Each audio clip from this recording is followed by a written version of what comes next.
installation Left Behind.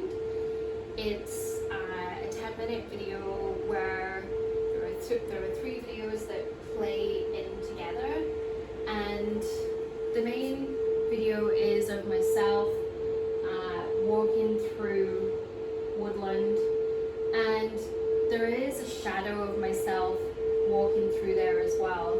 And really the essence of this work is how we move through life, we move through our surroundings, and there is kind of a little piece of us that's left behind, whether we see that or not.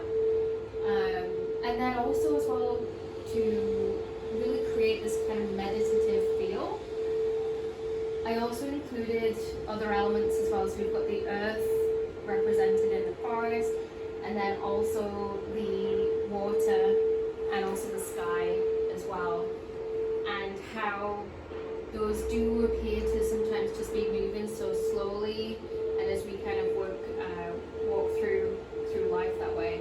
And then if you listen in the background as well, the soundtrack has the water with the crashing waves, but also there's sometimes it kind of feels a little bit haunting. The soundtrack for the main video is actually the Morse code for the poem that I wrote in response to the video that I created. So I created the video first, and then I wrote the poem. So after I finished the video, I sat and really contemplated what that meant to me, and the process of putting that together.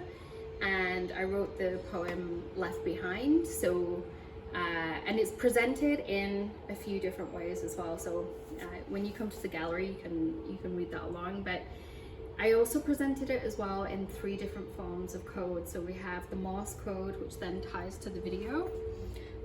I laid that track over at the end, and then also binary and hex code as well.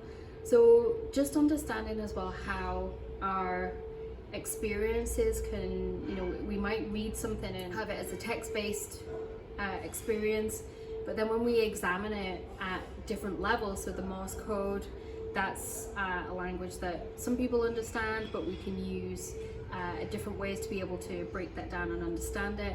And then thinking again digitally, how we then take down anything digital down to binary, which is just the zeros and the ones, and then how that can be compressed as well into a hexadecimal code as well. So the different ways that we can present the same information and how it can mean different things to different people too. So that was the secondary piece to the Left Behind installation.